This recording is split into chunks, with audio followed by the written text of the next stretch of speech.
Hello and welcome to the Life After Diets podcast. I'm Sarah Dosanjh, psychotherapist and author of the book, I Can't Stop Eating. And I'm Stefanie Michele, binge recovery health coach. If you feel out of control around food, we get it because we've been there. Thank you for joining our conversations about how to make peace with food and feel more comfortable in our bodies. Now on to this week's episode. Before we begin, we just want to let you know that we are going to be doing more live events on Zoom where we can connect together as a community. At the time of recording, our next live event is going to be on the 30th of January 2022. If you would like to join us, please check out the link in the show notes. Hello, Stefanie Michele. Oh, hello, Sarah. What's your middle name? Juliet. It is? Yeah. Sarah Juliet Dosanjh. I love that name. And that's so, I never knew. I love it. What's yours? Michelle. Oh, Michelle, of course it is. Yeah, because that's not your surname. That's your stage moniker. My stage name. Indeed. So how's the whole New Year, New You plans coming? They are great. I'm new and improved and all my problems are gone. So okay. Brilliant. That's all it takes, isn't it? A brand new year. Yeah, just a resolution. On top of that, this is the time when there's a lot of diet talk around. So I'm sure a lot of people are having to deal with that at the moment around work and friends and family and all of that. So we hear you. We're in solidarity with you on that one. And particularly when you're trying to step outside of this diet culture and buying into the whole New Year's diets, we thought we would do an episode talking about seeing people when you've gained weight. Because I think this is one. I think I say this about every subject, actually. I always go, this is one we hear a lot. I think every subject so far is one that we hear a lot. Yeah. When I edit these, I'm like, I said that last time. Yeah, okay. I can definitely relate to this one. That feeling that not wanting to go places and see certain people, because I know that the last time they saw me, my body looked very different. And I think I've talked about it before. When my binge eating started, I gained a lot of weight quite rapidly. So in the space of 9 months, I'd gone up several clothes size. So I would see people who I'd only seen quite a short time ago as well, and have to see the look on their face. And no one ever said anything to me, which I was grateful about, I guess, but their face said it. And then in that expression, I could project everything that I imagined that they were thinking about me. Well, it's almost a little, I don't want to say it's worse, but it could be, because it's like when it's just an elephant in the room, then you don't even get to say anything back and you just know what's being thought and there's nothing you can do about it. You can't interject on your own behalf because no one said anything to you. I think I would prefer that. I prefer the uncertainty. I would too, but I think it's also uncomfortable, to be honest. I feel it depending on who it is. Because I feel like if it's family, I'm sitting here even thinking like this even feels different depending on the group of people I'm with. So if it's family, I don't want them to say anything because, just because. But if they did, I have a lot of things I would say back that I feel like I kind of want to say, but I wouldn't get to say. And I would just know, I know what people would be thinking because, your family pretty well. You know what they're thinking. Well, you don't, but. But you do. But you don't. Did they ever say anything about your weight changes? They have learned not to. But it has been said so many times, that boundary has been crossed so many times, that it was an issue for a long time. It is no longer, but every now and then, I don't want to call the person out, two particular people in my family will try it out. And in fact, I'm going to just say, my brother one time was like, he said something to me about my body, not about gaining or losing, but just about it. And later was like, I said that just sort of feeling it out. Like, you seem so confident now that I just said it to see how you'd react. I just wanted to see where things stood. And I'm like, well, couldn't you just talk to, this is not how my family works. We have to like nudge each other. That's how we communicate. And I didn't care. I mean, he said it and I was like, I honestly didn't care. It Mhm. wasn't necessarily a negative thing, but so I think that the way my family is that they want to say something. They Mhm. just learned when not to. And then I think they'll try to get it back in, if not passively aggressively then. Mhm.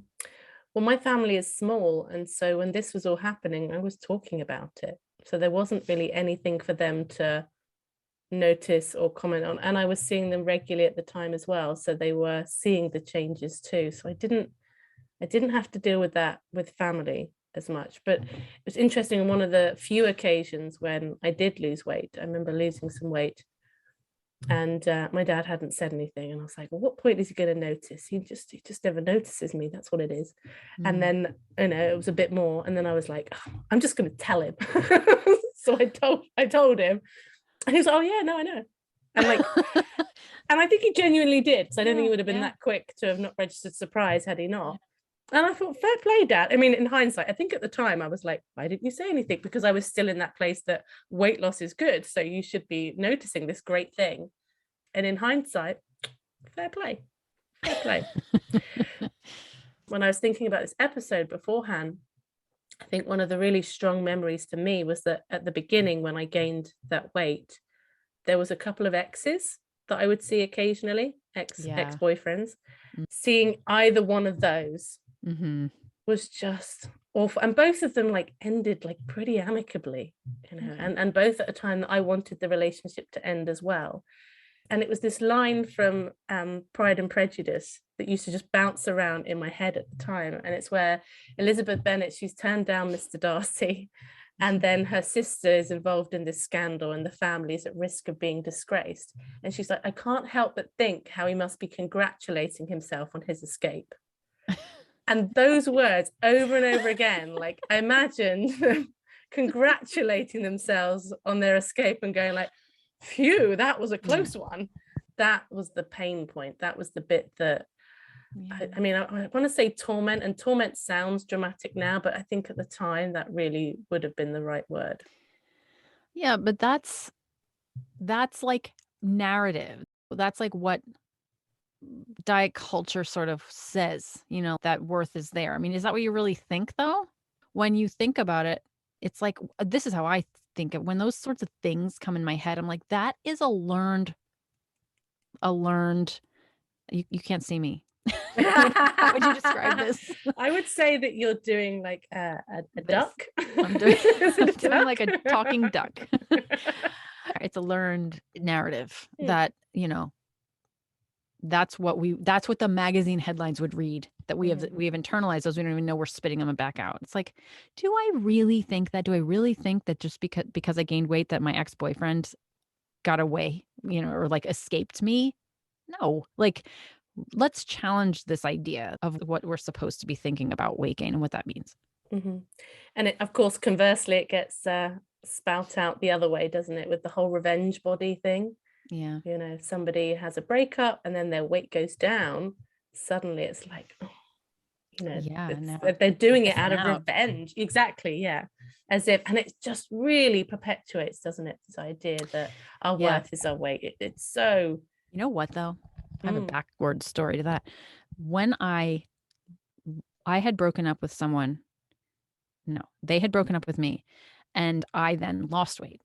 This was before recovery. And I was like, haha, look at me now. Don't you regret it? And guess what? They didn't. And honestly, I think number one, I think about that sometimes. I'm like, that's because I was never present in my relationships, because it was a shell of me, because I was only concerned with food and body, and like I just didn't even know me. So to me, that was telling to me, and I think about it a lot, because this whole revenge body thing, like I looked quote unquote great, but it wasn't. That's not what this person was after. I mean, maybe to a degree, I no, this person's not superficial, but they were looking for connection that I couldn't give them whether my body was bigger or smaller. Mhm. And to me, it just sticks out in my head always. Um, now I'm like, well, now I'm a real person. So what do you Yeah, think now they'll be missing out, now you're Steph. missing out? Yeah. Well, I mentioned one of my exes in my book because I was with somebody when my binge eating Yeah, started. yeah, yeah. And I was telling him about this binge eating and I couldn't understand why. And he said to me, I thought you were stronger than that. Yeah. Oh, those words. Oh God. Yeah. It's like it's the weakness thing that we talked about last time. Yeah. And I turned it around, later and I kind of don't want to paint him in a bad light at all, but he was just making an observation. And that was what I believed as well. Like we both believed this. Yeah. I think seeing exes is definitely a hard thing.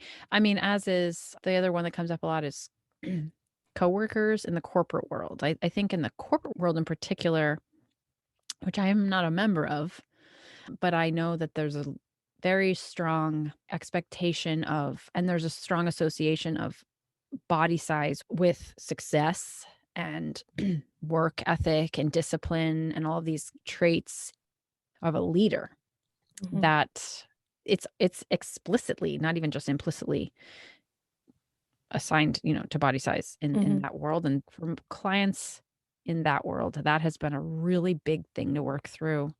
The amount of times I've heard people talking about, people I work with and people in my life around not going for job opportunities because of how they feel about their body and how they feel their body looks. And it's that whole, if then, that's when I'll do it. When I lose weight, then I will be able to go for the job. Then I'll be able to do this and this. And that's not even, it's a bit of an aside really, because I suppose a new job thing, people are not seeing a change in weight necessarily, but it is this idea of other people seeing your weight and our perception of what those judgments might be. And there's no guarantee whether they would be that or not. They might be that as well. Right. We don't know. Yeah. I had a lot of clients who I worked with through the pandemic. So they had left and then gone through this process and emerging a year and a half later, going back to work. But back in September, that was when everybody was going back to work for the first time, potentially after a year and a half. And that's all I was doing, was talking to people about that and navigating that and how difficult that was. My weight has increased significantly in the time, and people are going to perceive that as I lost control. I'm not fit to be in this position, that there's so many things about that. And it's a reality that there is a culturally agreed upon meaning. Like I don't want to say nobody, but it's pretty much agreed upon that is a bad thing, that means that you have let yourself go. And to know that that's what other people in that world are seeing, because everyone agrees that that's what it is. It's like, how do you deal with that knowing? It's the one thing to be like, I can affirm that I did not let myself go, or I did, but that's not a bad thing. But that, I may feel okay in that, but I know that other people perceive it in a different way. I still think saying everybody though is problematic in some ways and makes it scarier. I would probably say the majority. There is this cultural narrative, but that then assumes that everybody else has got those judgments, when I think people can be exposed to these messages, particularly if it doesn't hold much meaning for them, because maybe they don't have a particularly difficult relationship with food or their body, and they're just not really paying attention or caring that much that someone else's weight is changing. When we start thinking that everybody's believing this, we also think that everybody cares if this is true. Yeah. Everybody's having an emotional or a strong response to that. They're having a lot of thoughts about you. Yeah, I think some people, yes, and agree that not everybody, but some people are. I live close to New York City, and I have been in that world once. And it does feel like everybody. It feels like everybody, and it feels like everyone is talking about it and everyone is like agreeing. My feeling on that is that I think there's a difference between the part we play in this cultural narrative and we all pretend to agree with and talk about, and it's a script, versus the personal feelings about that. Because haven't you ever been like, you find yourself saying something that like isn't yours? You say something because that's what people say, even if it's, I don't know what you're talking about, Steph. I always speak with the utmost integrity all the time. I mean, I feel even so much so far as, how are you doing? I'm good. How are you? And it's like, even if you're doing terribly, you just find yourself saying things that you're supposed to say. And so I feel like the whole script of, yeah, I'm trying to lose weight, or apologizing for gaining weight, or got to get on the wagon this year, or yeah, carbs, like whatever it is, like whatever you're supposed to say is different than what you feel or what you personally perceive or your personal opinions on something. And so I always like to leave those two layers, make them distinct, so that I know how I may be culturally. If I have gained weight and I'm showing up in front of people, I know that there is this layer of what that means collectively, that people agree on, versus how someone actually might be perceiving me, or like not making meaning of that, or being curious about that, or not, or watching me stand here and feeling like, oh, like I don't think less of her anyway. But I suppose to assume there's this one narrative that everyone agrees on, that weight gain is bad, it made me think of, there are many people out there who are naturally much more attracted to a larger body. Mhm. You know, there are dating websites for bigger women, as an example. And I've had clients say to me, well, like, I don't want to be someone's kink, like as if somehow it's a kink to be attracted to a larger body. And it's not, and that's not my understanding of that kind of area at all. And I've known a couple of people who've gone through the dating experience on these websites and had really positive experiences. I think if you're feeling so insecure in your body, it can be, well, why would I want to be with someone who wants this, if that's how you feel Right. about your own body? Like it's some sort of like deviation or fetish. Yeah. Yeah. Like it Which couldn't just be pure. Yeah. So it made me think of that as well when you were talking about people going along with the narrative, because they may not be so vocal about how Yeah, right. how they really feel, and maybe appreciating a larger body.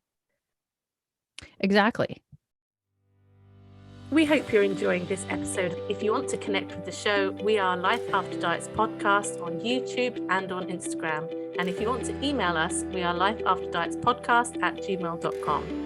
If you want to connect with me, Sarah, and find out more about my work and what I offer, I am the Binge Eating Therapist on YouTube and Instagram, and my website is also thebingeeatingtherapist.com. And if you'd like to learn more about working one-to-one or in groups with me, Stefanie, you can find me at I am Stefanie Michele on Instagram and IamStefaniemichele.com. Now back to the episode. How have you looked after yourself when you've been in a position where you know that your weight has changed and you are going to go into a situation where you felt uncomfortable or you were worried about being judged? How did you do that? I ended up making a course out of this. A couple of years ago, I went to a birthday party of someone after I'd recovered. I hadn't seen these people in years, and they had known me thinner. And I went to the party I think it was like at the middle of I had gained weight, and I knew that a lot of these people judged that. Like I had an awareness, there was definitely the cultural narrative of it among these people. And at one time I wouldn't have shown up at all, even though this is a close friend of mine who I wanted to show up for. And I did show up, and this is okay. So I guess what I do is I remember who I am, which sounds so cliche, but I think it's something I just never did before. Is like I go and I recognize the discomfort. Like there's a physical sort of discomfort in like, hello, like that initial, here I am, and you can see me, and I watch you see me, and standing there with my shoulders back and eye contact, and refusing on purpose to shrink. And I know that there's so much more to me now, especially. I mean, I'm a present human being at this point where I wasn't before. And I don't apologize for me anymore. And I know that you may have thoughts, or I know it's possible that you may have thoughts. And that's okay. It's kind of like I just adopt a more, like I guess I sort of own the fact of what I'm feeling, that there is that level of discomfort, and I am like, and like, okay, and that, okay, fine. I picture it, I think also like I picture myself in a bubble of sorts, because I sort of imagine that I can stand here and maintain my own integrity. Mhm. and you can think what you want. And that is not part of my bubble. Like that is just not going to come in anymore, because it used to saturate me. It used to be like, yes, I accept your disapproval and I fully admit to it and I fully own it and I'm sorry. Like that's just how it used to feel. And now I'm like, like it's very much of a, I will throw that back out that way. To me, I see it as a, something quite defiant about that. This is it sort of is. defiance. It is. Yeah. Yeah, I guess it is. I feel that way. I do. I think at the beginning it was all about, for me, avoiding people who knew me pre-weight gain. So I was okay with people in terms of being sociable. I was okay with meeting new people. But if I knew I was going to see someone who hadn't seen me for a long time, and I remember once someone I used to work with, he was coming along, I think it might be my birthday party or something like that. And I was like, oh, I have to warn him that I've gained weight. So I did the whole, I've gained weight. I just told him, mentally prepared him. And then when I saw him, it was like, the way you were going on about it, he goes, I thought you were going to be bigger than you are. And I remember being pleased about that, because I remember thinking like, okay, good. But when it came to, when I was doing the work, it was about really remembering that people don't like me more or less because of my size. I know it feels like that could be not true with the narrative, but it's really not. Like, if somebody in your life changed size, and even other people out there, to put it on them, if it's someone in their life, someone they cared about, gained weight, would they stop caring about them? Would that person be less important to them? And I thought, no, I don't think that that's true. And I also thought people like people based on how they make them feel. So that wasn't me going in and like, oh, I've got to please everybody. But it was, I want to go in and connect. I want to be interested, because when I felt that connection, for me, that's what helped me. And it got me out of my own head, because it meant, Sarah, rather than being so focused on all your own insecurities and challenges, how about having a break from your own mind and focusing on someone else for a bit? Yeah. I found that really helpful to kind of bring myself out of that. And I would also look around at other people who I perceived as being a similar sized body to me or bigger than me. And I thought, I just think they're amazing. I think they look amazing. I think they are amazing. I like looking at them. I don't feel any sense of like just the disgust or repulsion that I was trying to work within myself about myself. So those things, I think, for me, really helped to bring me back, and to enable me that even when I was feeling uncomfortable in my own skin, to still go out and meet people and have that connection and that sociability. I think that there's something to be said of admitting that when your weight changes and someone has seen that shift, that there is a moment of taking that in. And it's observing something that is physically in front of you and not assuming that that is bad. Like, or that moment of like getting of observing something is, and then kind of like getting used to it even, means that someone doesn't like you now. Because I mean, when you were telling that story, I have a group of friends that I go out with regularly, but regularly enough that there could be change. We see each other once a quarter pretty much, and weight changes among all of us, just cause. And I've known these people forever, and I love them all for reasons that have nothing to do with how they look. But I've watched people's weight change too, and I've observed that, because it's just, you just do. And then after a few minutes, I don't know, you just stop observing it. And then you're like, yeah, you're you. Like, okay, let's get to our conversation. And then it's just like, then they fit right back into, I mean, and you have to assume the same is happening for you, where it's like, yes, somebody may observe something, and it may, even if it's because certainly it could be a more significant shift in weight than season to season fluctuations. It could be like, I've gone through a recovery process and I've gained a significant amount of weight, right? And there may be this period of like, I need to, okay, like that happened, and I'm okay, I'm taking that in. But ultimately that part doesn't mean, oh, I'm taking that. Okay, I have to reassign you in my brain now. I need to, now you are in a different category, and I need to, okay, let me get, it's like, that isn't happening. It's just okay, this is how this has changed. Okay, but now I'm putting you back, like you're who you are. Okay. Okay, got it. It's Mhm. kind of like, I don't know. I just feel like that's something that happens that's uncomfortable when you think about it and Yeah. it's happening. Like when you're in the moment, I know that they're looking at me, I know they're doing that. But it's like, okay, but so what? It's just an Mhm. observation. I think of that as like it's a recalibration. It's Yeah. like, oh, okay, so your body has changed size and this is how your body looks now. And the Yeah. brain has to recalibrate that. And it might take Yeah. a few moments, Yeah. normally like, I don't know, a couple of minutes, maybe. I don't know. I'm Yeah. speaking from personal experience when someone's changed. Either way, actually, whether they've Right. gone, Right. Exactly. even with a new haircut or a new hair Right. color, still a Exactly. recalibration that happens. Like, oh, okay, you're platinum blonde now. Why? Right. I have more judgment about that than any weight changes. But then you continue the conversation. I think that's probably a human thing to do, to notice changes. I mean, that's what your brain is designed, it perceives changes, and it then recalibrates itself. And it's like, but it doesn't have to be, doesn't mean anything because everything else is the same. Everything else stays the same. And then you go back. I think even in a work relationship, not necessarily even for friends, but that it's the same sort of idea of somebody will notice. Somebody may also have judgment that exists on that other level, that collective level. Um, but that ultimately, if you are, I mean, I had a client who was like, I was like, they're great at what they do, and that didn't change. So that will continue to be what people are also seeing, so they may observe that your weight changed, but also that you are still that person who performs in this way and does these things, and this is your role, and this is how they connect with you. And that all stayed the same. So um that gets seen too. Well, Maybe something about then seeing people who you've gained weight and who are gonna yeah, that's what I make was a gonna say judgment. too. Okay, great. Yeah. You go.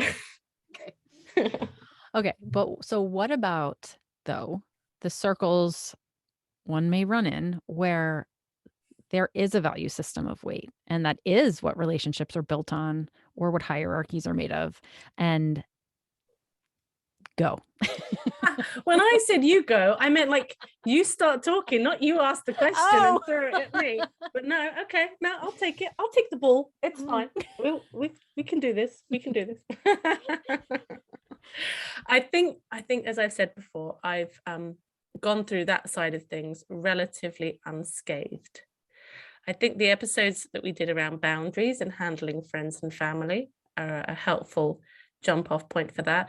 I've also found, and well, actually, you've talked about this before, that idea of preempting and writing a letter asking for what you need, because we're going to assume that this person has at least in their mind good intentions, as opposed to somebody who's just an incredibly toxic Yeah. influence in your life. I think preempting and asking what it is you want, because if you get triggered in the moment by someone making a comment, particularly if it's someone who's close to you, like a family member or something, it's going to be really hard to find your own mind, Mhm. like to have that defiance that you spoke spoke about before, like to be able to just say like, no, how dare you mention that. That's not okay.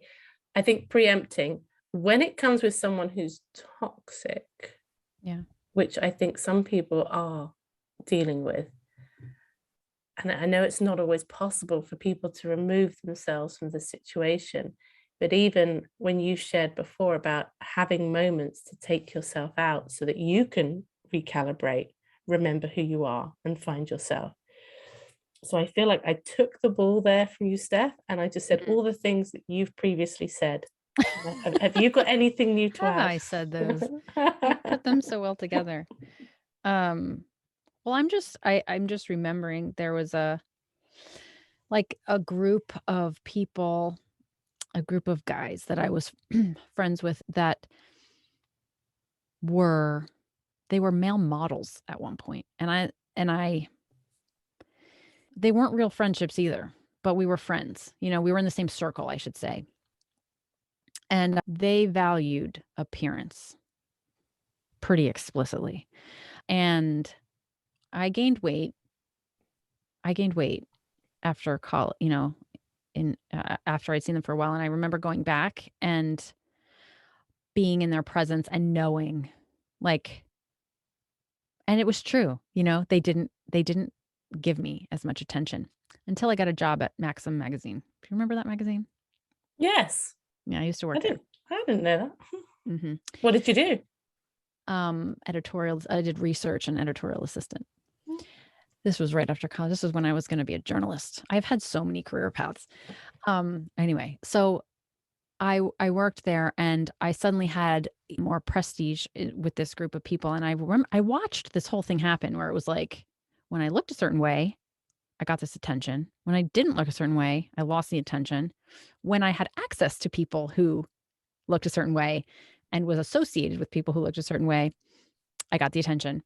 And I just remember, like, it meant a lot to me, even though I knew it was toxic. Like, at the time, I was like, this is not, but I assumed that, like, that hierarchy system was paramount because I really believed that it was. Like, I was just like, this is the only way I know how hierarchies work. I did not understand that I didn't even have to play. Like, it never occurred to me, I guess, because I had found safety in it. Like, I knew that I could be accepted if I looked a certain way, and that felt good, and I could be validated that way. It was the only way I'd kind of known it. So, I thought I had to pursue that, and I was either in it or out of it, and in it and out of it. And it was just always the pursuit of that. And so I remember, and I'm just, I guess, thinking now of how hard that can feel to, if you haven't stepped away from that, to feel like that's your only way of being, like that's all you know, if that's all you've ever done, if being part of an appearance based hierarchy system is how you have found safety and belonging, then this is going to rattle that all, and it's going to shake up everything, because I mean, now it's easy for me to be like, well, I don't associate, like, that's not where I found my value. I don't associate with these people. I'm not going to put myself in a position where I'm comparing myself to people like that. Easy for me to say now, but at one time it wasn't, and it was really difficult. And I think that that's um there's a real identity crisis that happens when you gain weight and you're going into something and feeling like, this is going to shake up my whole this is going to change things for me. This is going to change things for me, and I'm going to be tempted to think less of myself because this is my only, like, frame of reference of worth. So it becomes about, okay, well, what other, I mean, how do you want it? It's a whole shift. It's a whole shift that happens, but I just want to say it because, I mean, that would be another episode of how you shift it and going through that process. But I think that that's why it feels so terrible, because it's like, it's more than just gaining weight at that point. It's gaining weight and losing status. And I think when it comes to getting out there and seeing people after weight gain, that also to go at your own pace. It's okay to be like, I'm not going to go to that event. That's too much. I'm not ready for that based on how I'm feeling. Of course, what I would hope for people is that they can get to a place where they're more comfortable, that they're not living life because of how they're feeling in their bodies. But at the same time, that in itself can become another pressure. Oh, I'm doing this work, I should be able to go to a school reunion, or I should be able to go to this big event, and I really don't want to, and I'm filled with terror every time I think of it. I think there's ways of going into we call it the stretch zone in therapy. You've got your comfort zone, your stretch, and your panic. The idea is that growth happens in the stretch. You don't want to shove yourself into panic. It's not helpful. If you stay in your comfort zone, nothing changes.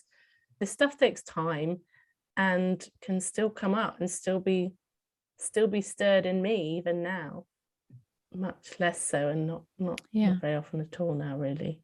I think one of the many positive things as well about the anti-diet movement is that just that word defiance is coming back to me again that you use, Steph. There's something about getting a bit angry about this, and angry at the messages and the culture that have shaped or been a big part of shaping how you feel about your body and your body's changes. There's a certain fuel and a certain energy in anger, because when you blast anger outwards, I think there's something cathartic about that, because when you turn the anger inwards, that's where shame comes. So it's putting a bit of blame out there so that you're not just absorbing it all in a puddle of shame yourself. Yeah. Riots, not diets, right? Right. Yes. I feel it now. It's like, it's like, no, I'm not taking that on. No, you take it. Not it. Yours. Yeah, a bit of that, carrying that a bit in, which can be hard. I mean, it can be hard to access that, but Sure. But also, I don't know, you kind of get in the habit of accessing it. That's what I do. I'm like, no. Anywho, all right, looks like we are wrapping up another episode. That's our new jingle, everyone. Yeah. We could practice like a harmony. No, we can't. Do you sing? You can contact the show by emailing us at lifeafterdietspodcast@gmail.com, or you can connect with us on Instagram, where we are Life After Diets Podcast. And we'll see you next week. See you next week.